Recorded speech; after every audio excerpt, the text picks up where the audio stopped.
Bismillahirrahmanirrahim. Assalamualaikum warahmatullahi wabarakatuh. Alhamdulillah. Alhamdulillahi nahmaduhu wa nasta'inuh. Wa na'udhu billahi min syururi anfusina wa min sayyiati a'malina. Man yahdihillahu fala mudilla lahu wa man yudlil fala hadiya lahu. Qala rabbi shrah li sadri ويسر لي أمري واحلل عقدة من لساني يفقه قولي إلهي أنت مقصودي ورضاك مطلوبي أعطني محبتك ومعرفتك قالوا سبحانك لا علم لنا إلا ما علمتنا إنك أنت العليم الحكيم صدق الله العظيم وصدق رسول الله الكريم ونحن على ذلك من الشاهدين والشاكرين والحمد لله رب العالمين. Para pemirsa TV One yang dimuliakan Allah Subhanahu wa Ta'ala dimanapun Anda berada, kalau ingin bahagia maka dekati Al-Quran. Inilah tema syarahan yang akan kita bahas dalam pertemuan kali ini. Para pemirsa TV One yang dimuliakan Allah Subhanahu wa Ta'ala, kata Abdullah Ad-Darraj, Al-Quran itu laksana mutiara.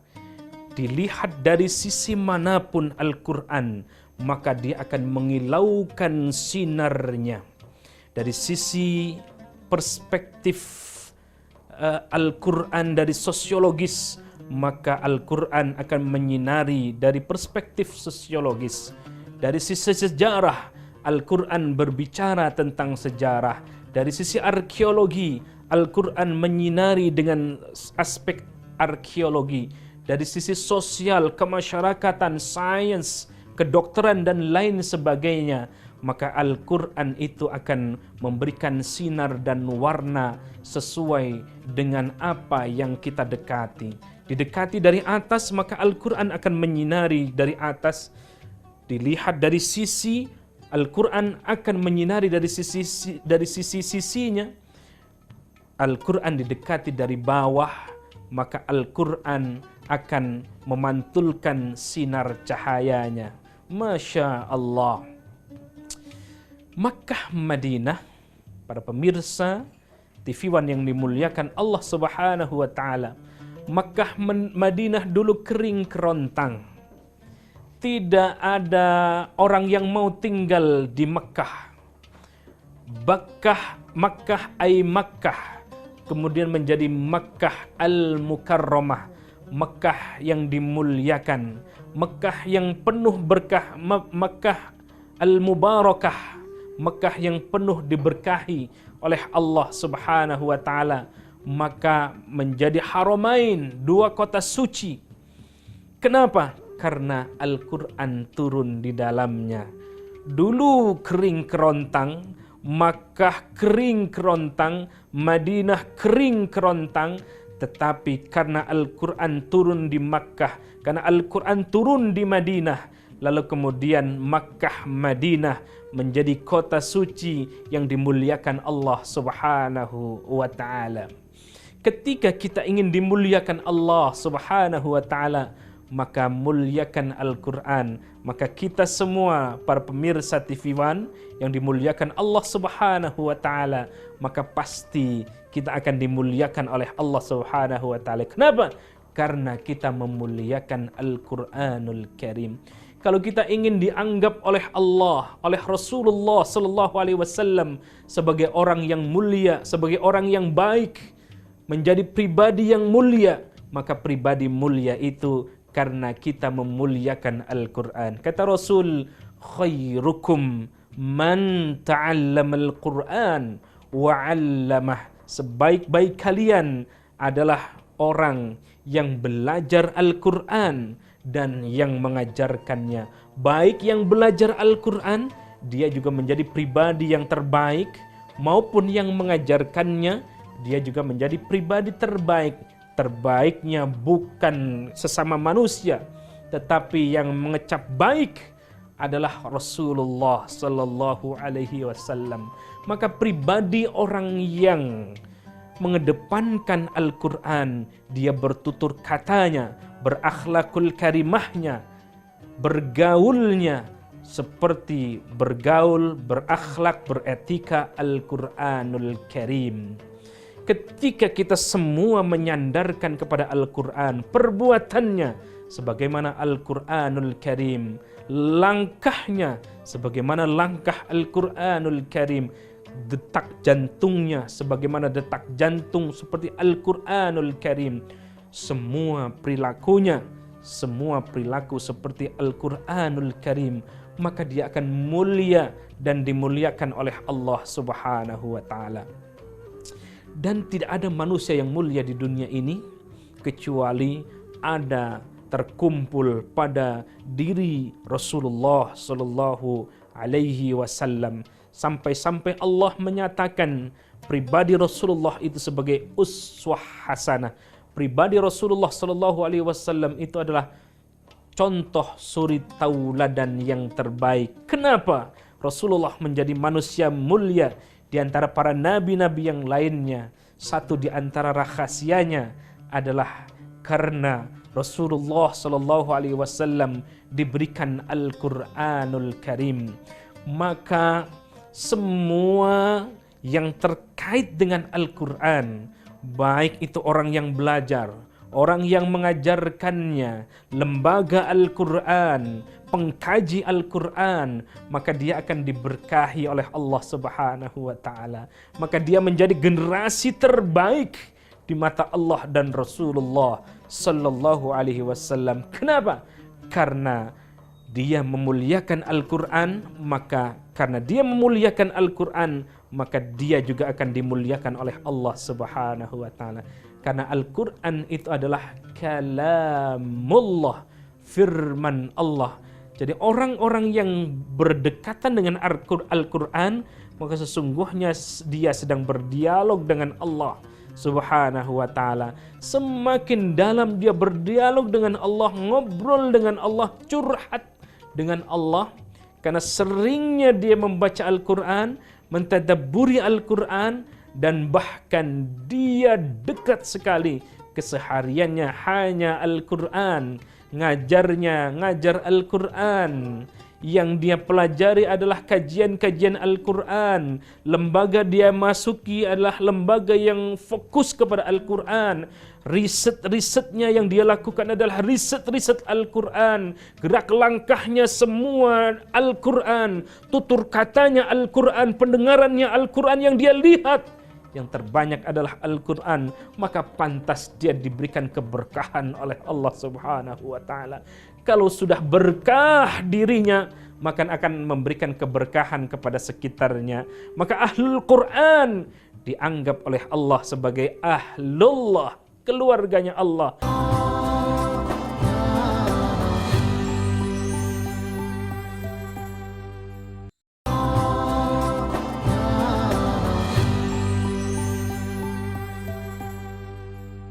Orang ahli Quran itu sampai-sampai Allah mengecap dirinya sebagai Ahlullah, keluarganya Allah Subhanahu wa Ta'ala.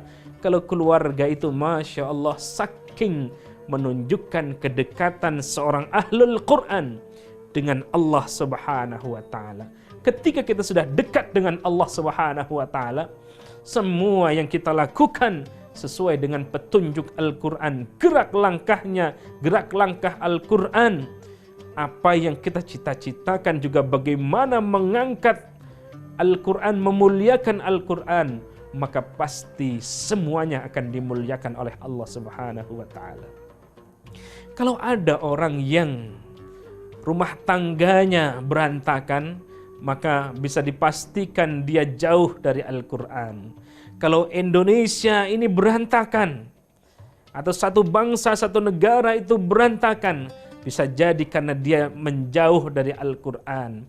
Maka kalau Al-Quran dijadikan bukan hanya sebagai pedoman, tetapi dijadikan sebagai konstitusi, konstitusi negara lebih mulia konstitusi Al-Quran, atau konstitusi Al-Quran lebih tinggi daripada konstitusi apapun, sehingga yang bertentangan dengan Al-Quran, maka semuanya harus merujuk kepada Al-Quranul Karim.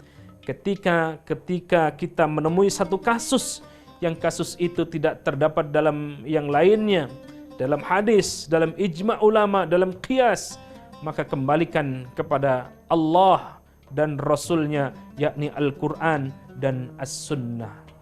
Jamaah sekalian, para pemirsa yang dimuliakan Allah Subhanahu wa taala, saking dahsyatnya orang-orang yang mengkaji Al-Quran, yang memikirkan Al-Quran, yang mentadabburi Al-Quran, sehingga apa yang dia baca saja sudah kebaikan. Iqra'ul Quran fa innahu ya'ti yaumal qiyamah syafi'an li ashabih. Yang dia baca akan memberikan syafaat nanti di hari kiamat. Yang dia baca satu huruf mendatangkan kebaikan. Man qara'a harfan min kitabillah falahu hasanah wal hasanatu bi'ashri amthaliha wa la aqulu alif lam mim harfun walakin alifu harfun wa lamu harfun wa mimu harfun. Siapa yang membaca harfan, satu huruf saja, bukan satu kata, bukan satu kalimat, bukan satu ayat, bukan satu surah, bukan satu juz, bukan satu Al-Quran, tetapi harfan min kitabillah, satu huruf saja dari kitab Allah, kitab suci Allah, Al-Quran Al-Karim, falahu hasanah, maka dia sudah mendapatkan nilai kebaikan dari Allah Subhanahu wa taala. Dan kebaikannya bukan hanya satu kebaikan, tetapi wal hasanatu bi'ashri amthaliha, kebaikannya itu bernilai lipatan pahala 10 kali lipat, bahkan lebih lipatannya dari Allah Subhanahu wa taala. Wala aqulu alif lam mim harfun, kata Rasul, jangan engkau katakan ketika engkau membaca alif lam mim harfun itu hanya membaca satu huruf, la, walakin alifu harfun wa lamu harfun wa mimu harfun. Alif satu huruf, lam satu huruf, mim satu huruf, masing-masing huruf bernilai 10 kebaikan. Membaca alif lam mim sudah bernilai 30 kebaikan masing-masingnya. Apatah lagi di bulan ini, di bulan haram. Inna iddatash syuhuri indallahi 12 syahran fi kitabillah yauma khalaqas samawati wal ard minha arba'atun hurum. Sesungguhnya bilangan bulan itu, bilangan tahun itu ada 12 bulan. Ketika Allah menjadikan langit dan bumi, minha arba'atun hurum, di antara 12 bulan itu Allah menjadikan 4 bulan yang dikenal dengan arba'atun hurum, 4 bulan yang dimuliakan Allah, 4 bulan haram. 4 bulan haram itu adalah thalathatun mutawaliyatun, kata Rasul, 3 yang berturut-turut, Dzulqa'dah, Dzulhijjah dan Muharram, wa Rajabun Mudhar.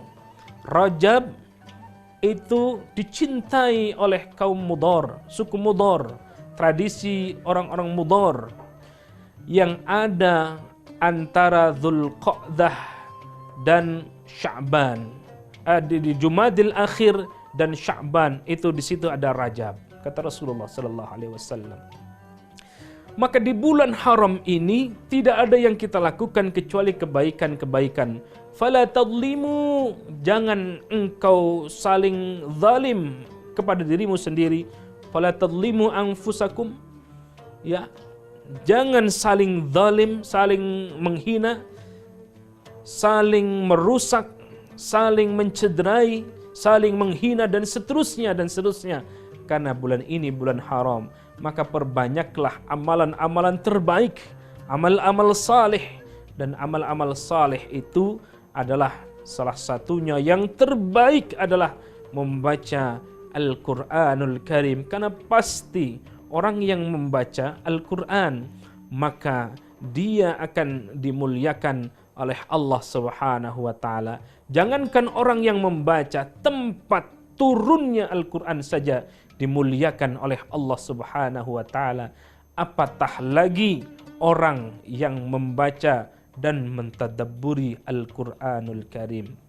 Para pemirsa TV One yang dimuliakan Allah Subhanahu wa taala, Al-Quranul Karim adalah kalamullah, firman Allah, sehingga ketika kita ingin bercengkrama dengan Allah, ketika kita ingin ngobrol dengan Allah, ketika kita ingin berdialog dengan Allah, maka berdialoglah dengan Al-Quran, dengan cara membaca, dengan cara mentadabburi, dengan cara mengamalkan Al-Quranul Karim.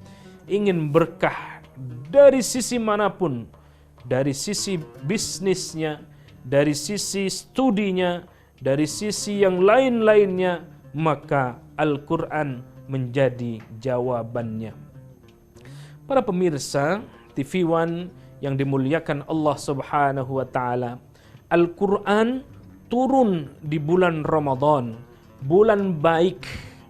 Ramadan syahrul Quran.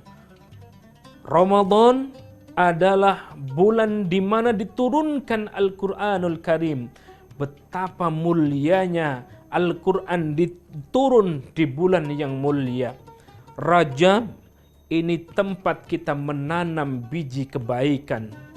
Lalu kemudian Sya'ban, tempat kita menyirami apa yang kita tanam. Lalu Ramadan adalah bulan di mana kita memanen kebaikan-kebaikan yang telah kita tanam dan kita pupuk.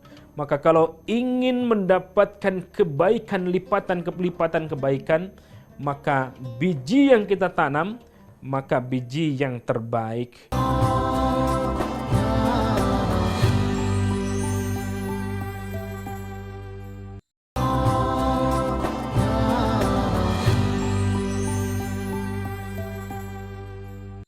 Para pemirsa TV One yang dimuliakan Allah Subhanahu wa taala, syahrul Ramadan alladzi unzila fihi al-Qur'an. Secara khusus Allah berfirman bahwa bulan Ramadan di dalamnya diturunkan Al-Quranul Karim. Apa fungsi Al-Quran itu? Kata ayat ini melanjutkan, hudal linnas wa bayyinatin minal huda wal furqan. Al-Quran itu turun sebagai petunjuk, sebagai penjelas, sebagai pembeda mana yang hak dan mana yang batil. Sehingga seolah-olah Allah ngomong, siapa yang ingin mendapatkan petunjuk, maka petunjuk itu ada pada Al-Quranul Karim. Siapa yang ingin mendapatkan kebahagiaan, maka kebahagiaan itu ada pada Al-Quranul Karim. Siapa yang ingin bahagia dunia akhirat, maka jadikan Al-Quran sebagai panduan dan pedomannya. Begitu mulianya Al-Quranul Karim, memberikan tempat yang dia tempat turunnya Al-Quran menjadi mulia. Bulan yang tempat turunnya Al-Quran, yakni bulan Ramadan, Ramadan menjadi mulia. Orang yang membaca, mengajarkan dan belajar Al-Quran lalu kemudian menjadi orang yang mulia. Khairukum man ta'allama al-Quran wa 'allamah. Lalu Nabi yang menerima Al-Quranul Karim juga menjadi manusia yang termulia di antara manusia-manusia yang lain, bahkan nabi-nabi yang lain, karena Al-Quran turun kepada Nabiullah Muhammad sallallahu alaihi wasallam. Dari sini kita bisa mengambil satu kesimpulan bahwa ketika ingin dimuliakan oleh Allah, baik di dunia sampai ke akhirat, maka muliakan Al-Quran, baca Al-Quran, tadabburi Al-Quran, amalkan Al-Quran, hayati Al-Quran, maka pasti bahagia dunia dan akhirat. Para pemirsa TV One yang dimuliakan Allah Subhanahu wa taala, kajian-kajian Al-Quran begitu marak di Indonesia hari ini. Ada yang karena mukjizat Al-Quran, anak kecil sudah hafal Al-Quranul Karim, usia 5 tahun, 7 tahun, secara teori akal bisa jadi tidak memungkinkan, tapi karena ini adalah teori wahyu dari Allah Subhanahu wa taala, maka itu bisa. Bukan hanya bisa baca Al-Quran, tetapi bisa juga menghafal Al-Quran. Bukan hanya hafalan dari depan, dari belakang, dari tengah, sampai huruf-hurufnya, sampai ayat-ayatnya dia hafal. Karena Al-Quran itu adalah pedoman bagi umat manusia dan merupakan mukjizat dari Allah Subhanahu wa taala. Maka kata Allah, "Walaqad yassarnal Qur'an lidzikri fahal mim muddakir." Karena Allah Subhanahu wa taala yang sudah berfirman, "Walaqad yassarnal Qur'an." Sungguh kata Allah Subhanahu wa taala, Allah telah memudahkan untuk Al-Qur'an. Fahal mim muddakir, maka apakah kalian berfikir? Fahal mim muddakir, maka apakah kalian menjadi orang yang berzikir kepada Allah, orang-orang yang berfikir kepada Allah, orang-orang yang betul-betul mentadabburi Al-Qur'anul Karim? Maka jadilah kita orang-orang satu di antara sekian banyak orang yang memfokuskan pikiran kita, mentadabburi Al-Quran, gerak langkah kita, gerak langkah Al-Quranul Karim. Karena kita sudah tahu dan sudah yakin tempat menjadi tempat yang mulia, manusia menjadi manusia mulia ketika diletakkan kepada Al-Quranul Karim. Ketika Al-Quran memberikan iringan kepada makhluk atau manusia itu, maka pantas semua ulama ahlul Quran, ahli fikihkah dia, mesti dia ahli Quran. Ahli tasawufkah dia, mesti dia juga ahli Quran. Ahli ilmu pengetahuan umumkah dia, mestinya dia juga ahli Al-Quran. Maka orang yang ahli Al-Quran bisa juga menjadi ahli yang lain. Inilah yang seharusnya yang kita lakukan. Bukan hanya Al-Quran itu didekati oleh orang-orang yang agamis saja, tidak. Tetapi bagaimana di dalam Al-Quran juga ada sains, di dalam Al-Quran juga ada ilmu pengetahuan, di dalam Al-Quran juga ada sejarah, di dalam Al-Quran juga ada astronomi, di dalam Al-Quran juga ada ilmu kelautan, di dalam Al-Quran juga ada ilmu pertanian, di dalam Al-Quran juga ada ilmu kedokteran, di dalam Al-Quran segala aspek astronomi, arkeologi dan lain sebagainya semua ada di dalam Al-Quran. Maka menjadi ahli apapun, maka jadikan Al-Quran sebagai panduan dan pedomannya. Ketika semua kita arahkan kepada Al-Quran, maka jadi apapun kita akan diberikan keberkahan oleh Allah Subhanahu wa taala. Kalau pribadi kita berkah, ilmuwan kita berkah, tempat kerja kita berkah, lalu profesi kita berkah karena Al-Quran, maka akan imbasnya akan memberikan seperti rantai-rantai kebaikan-kebaikan dan kebaikan menjadi mabrur. Karena birrun, kebaikan-kebaikan itu ada pada semua lini. Pada akhirnya semua yang kita harapkan seperti yang digambarkan dalam Al-Quran, yakni negara yang baldatun thayyibatun wa rabbun ghafur, negara yang gemah ripah loh jinawi, negara yang betul-betul adil dan makmur, negara yang sesuai dengan yang dicita-citakan oleh Allah Subhanahu wa taala, negara yang mendapatkan rahmat dan ampunan Allah Subhanahu wa taala. Kenapa? Karena Al-Qur'anul Karim. Mudah-mudahan kita semua menjadi ahlul Qur'an, sehingga ahlul Qur'an itu menjadi keluarganya Allah Subhanahu wa taala. Hadanallahu wa iyyakum ajma'in. Tsumma assalamu alaikum warahmatullahi wabarakatuh.